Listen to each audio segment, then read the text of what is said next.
வணக்கம் ஃப்ரெண்ட்ஸ். இன்றைக்கி நம்ம மே 23 கரண்ட் அஃபேர்ஸ் பார்க்கலாம்.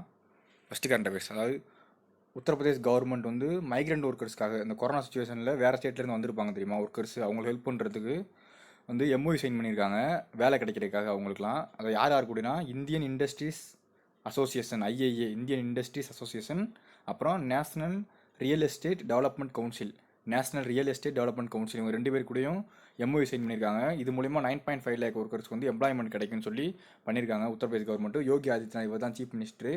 அப்புறம் இதே மாதிரி உத்தரப்பிரதேஷ் வந்து இன்னொன்று லான்ச் பண்ணாங்க, அதாவது யூபி ஸ்டார்ட் அப் ஃபண்டுன்னு சொல்லி ஒன்று லான்ச் பண்ணாங்க. இது யாருக்குன்னா நியூ என்டர்பிரன்ஸுக்காக, அதாவது புதுசாக வந்து ஸ்டார்ட் பண்ணுறாங்க தெரியுமா ஏதாவது கம்பெனி, அவங்களுக்காக வந்து 15 கோடி ரூபாய் ஒதுக்குனாங்க. 15 crore rupees வந்து ஒதுக்குனாங்க. அவங்களுக்கு ஃபினான்ஷியல் ஹெல்ப் பண்ணுவாங்க இந்த யூபி ஸ்டார்ட் அப் ஃபண்ட் மூலயமா. யார் மூலயமா பண்ணுவாங்கன்னா சிட்பி மூலயமா. SIDBI small industries development bank of India. SIDBI இது எங்கே இருக்குன்னா லக்னோவில் இருக்குது. ரொம்ப ரொம்ப முக்கியம் சிட்பி. நெக்ஸ்ட்டு ராஜ்நாத் சிங், இவர் என்னன்னா ஒரு இதில் கான்க்ளேவில் வந்து கலந்துருக்காரு. Participate micro small and medium enterprise கான்க்ளேவுங்க. அந்த கான்க்ளேவ் பேர் என்னன்னா, அந்த கான்க்ளேவ் பேர் என்னன்னா society of Indian defence manufacturers MSME conclave 2020. So Rajnath Singh தான் வந்து கலந்துக்கிட்டாரு. ஸோ வந்து இது யார் ஆர்கனைஸ் பண்ணதுன்னு கேட்டுருவாங்க. ஸோ அது ரொம்ப முக்கியம். SIDM society of Indian defence மேனுஃபேக்சரும், சிஐஐ கான்ஃபெடரேஷன் ஆஃப் இந்தியன் இண்டஸ்ட்ரியும், டிபார்ட்மெண்ட் ஆஃப் டிஃபென்ஸ் ப்ரொடக்ஷன் இவங்களும் சேர்ந்து வந்து இதை வந்து ஆர்கனைஸ் பண்ணியிருக்காங்க. அப்புறம் இன்னொன்றுனா டிஃபென்ஸ் மினிஸ்ட்ரி இருக்காங்க தெரியுமா, டிஃபென்ஸ் மினிஸ்ட்ரி இவங்க வந்து லாஸ்ட்டாக நியூஸ் பார்த்தோம் என்னன்னா 26 அவங்க டிஃபென்ஸ் ஐட்டம்ஸ், அதாவது டிஃபென்ஸ் குட்ஸ் இருக்குது தெரியுமா, மெட்டீரியல்ஸ், இந்த ஐட்டம்ஸை வந்து லோக்கல்லே, அதாவது லோக்கல் சப்ளையர் இருக்காங்க தெரியுமா, அவங்களே வந்து கொள்முதல் பண்ணலாம்னு சொல்லி பெர்மிஷன் கொடுத்துருக்காங்க. அப்போ இதுக்கு முன்னாடியே ஒரு 127 ஐட்டத்தை லாஸ்ட் இயரே வந்து சொல்லியிருந்தாங்க கொள்முதல் பண்ணிக்கலாம் லோக்கல்லே அப்படின்னு சொல்லி. அதாவது நம்ம எம்எஸ்எம்இ அவங்க இருக்கிறது லோக்கல் கம்பெனிஸே மொத்தமாக சேர்த்து எத்தனைனா 153 இருக்குது இப்போதைக்கு. ரொம்ப ரொம்ப முக்கியம். 153 ஐட்டம்ஸை டிஃபென்ஸ் மெட்டீரியல்ஸ் யூஸ் ஆகிற மெட்டீரியல்ஸை நம்ம லோக்கல் கம்பெனிஸே வந்து பண்ணிக்கலாம். நெக்ஸ்ட்டு ஜென்ரல் ஃபினான்ஸ் ரூல் ரொம்ப ரொம்ப முக்கியம். 2017 அமெண்ட்மெண்ட் பண்ணியிருக்காங்க ஜென்ரல் ஃபினான்ஸ் ரூல். அப்படின்னா என்னென்னா, அதாவது கவர்மெண்ட் இருக்காங்க தெரியுமா, கவர்மெண்ட் வந்து குட்ஸ் அண்ட் சர்வீசஸ் வந்து வாங்குவாங்க. குட்ஸ் அண்ட் சர்வீசஸ் வாங்குறது வந்து 200 கோடி, அதாவது 200 கோடிக்கு அதுக்குள்ளே இருந்துச்சுன்னா அதை வந்து டொமஸ்டிக் ஃபிம்ஸ்லேயே வாங்கிக்குவாங்க. நம்ம டொமஸ்டிக் கம்பெனிஸு ஃபிம்ஸ் இருக்குது தெரியுமா, அவங்கக்கிட்டேயே வந்து கொள்முதல் பண்ணிக்குவாங்க, இனிமேல் வாங்கிக்குவாங்க. அதுதான் இன்டர்நேஷ்னல் லெவலில் வாங்க மாட்டாங்க, குளோபல் லெவலில் வாங்க மாட்டாங்க. ஸோ இது மூலயமா நம்ம எம்எஸ்எம்இ செக்டர் வந்து பயனடையும். ஸோ இதுதான் வந்து இதுதான் அந்த general finance rules 2017. Next reserve bank of India RBI வந்து மானிட்டரி பாலிசி ஸ்டேட்மெண்ட் விட்ருக்காங்க. இது வந்து எமர்ஜென்சியாக விட்ருக்காங்க, செகண்ட் எமர்ஜென்சி பாலிசி விட்ருக்காங்க, மானிட்டரி பாலிசி. இது ஆக்சுவலாக எப்பயுமே ஜூனில் தான் விடுவாங்க, ஜூன் 5 தான் விடுவாங்க. இப்போ மேலே விட்டாங்க, மே 23 விட்டாங்க. ஸோ என்னென்னா ரெப்போ ரேட் எவ்வளோ இருக்குன்னா நமக்கு 4% இருக்குது.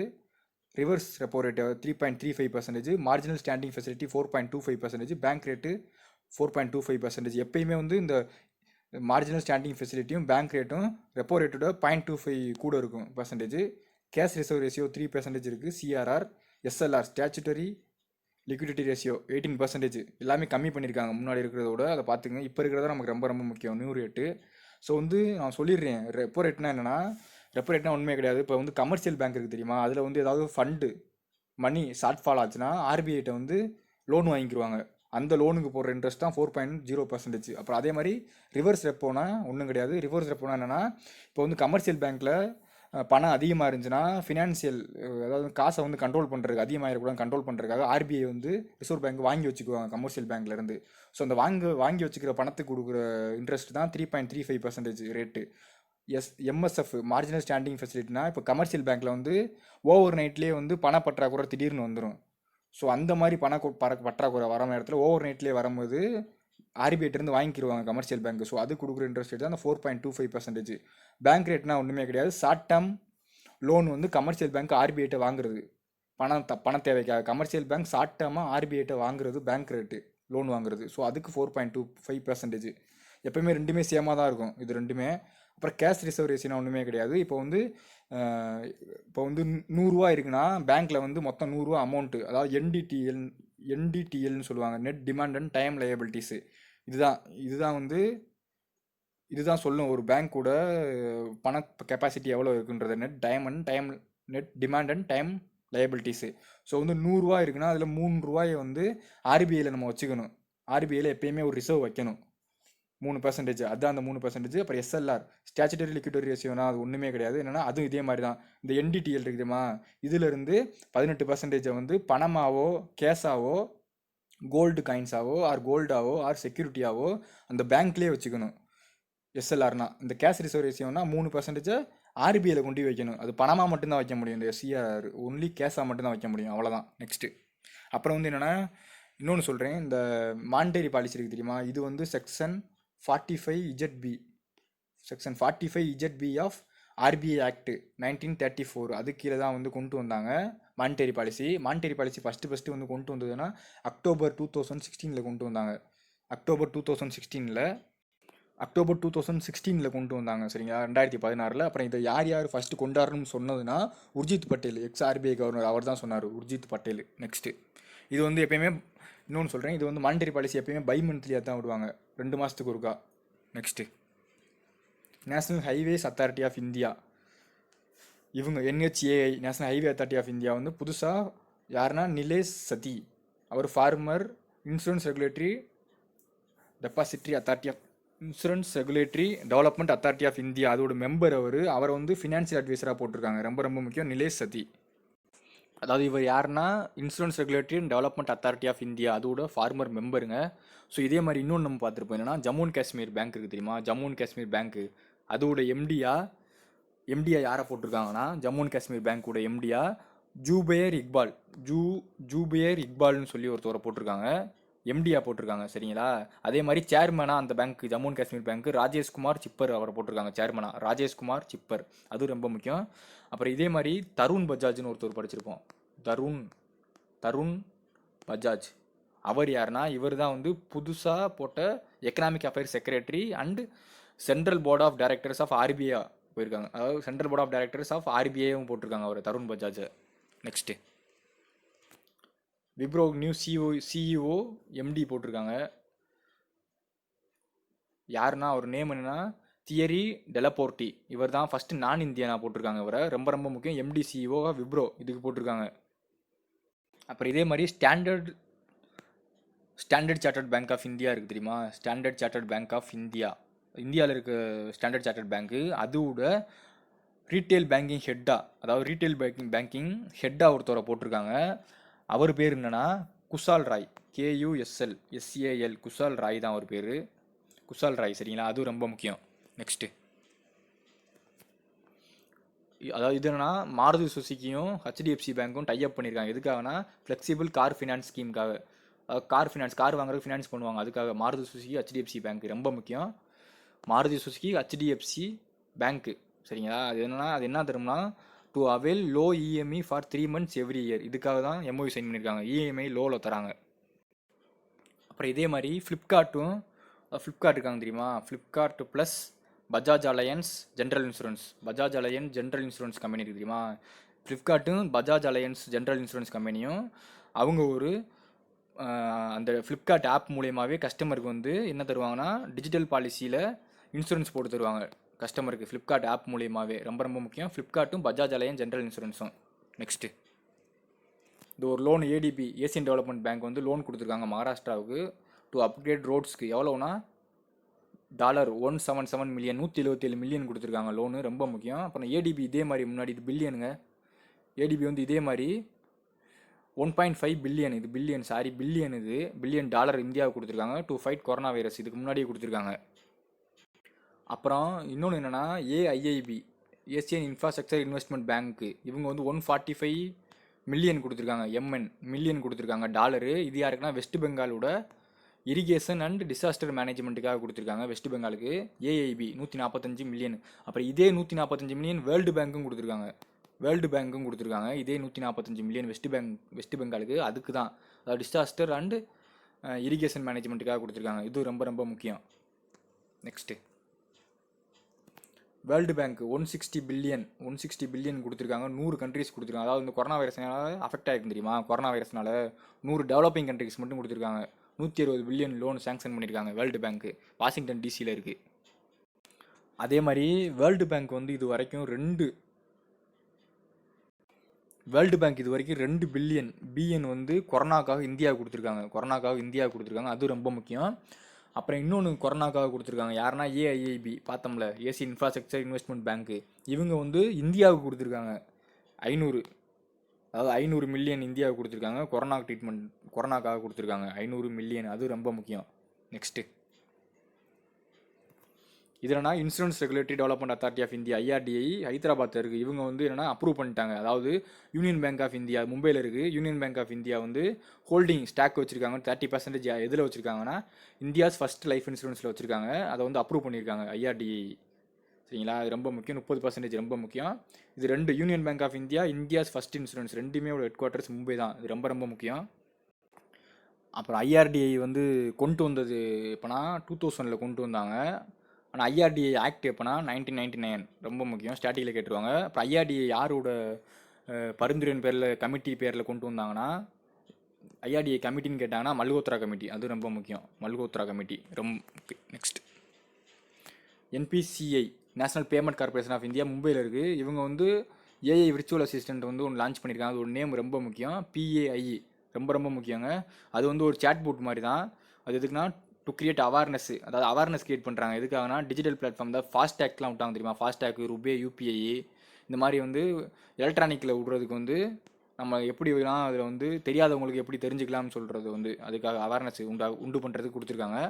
அது வந்து எப்படின்னா சேட் பண்ணிக்கலாம் நம்ம அந்த இதில் விர்ச்சுவல் அசிஸ்டண்ட்டில். அதுக்காக விட்டுருக்காங்க. யார் விட்டதுன்னு கேட்டுருவாங்க. ரொம்ப ரொம்ப முக்கியம், NPCI, national payment corporation of India. அப்புறம் இன்னொன்று ஆயுஷ் கவாச் அப்ளிகேஷன். ஆயுஷ் கவாச் அப்ளிகேஷன் சொல்லி யூபி கவர்மெண்ட் விட்டாங்க. அது ரொம்ப முக்கியம். யூபி கவர்மெண்ட் எதுக்காகனா கொரோனாவுக்கு டிப்ஸ் கொடுக்குறதுக்காண்டி, கொரோனா பற்றி ஏதாவது செய்தி சொல்லுவாங்க. UP government Ayush Kavach application app, அதுவும் ஆப் தான். Next IIT Guwahati. இவங்க வந்து என்னென்னா அல்சைமர் டிசீஸ்னால் எல்லாருக்கும் தெரியும். அது வந்து கொஞ்ச நாள் டிசீஸ் இருந்துச்சுன்னா கொஞ்ச நாள்லேயே நமக்கு ஞாபக சக்தி கம்மியாயிரும் அப்படியே.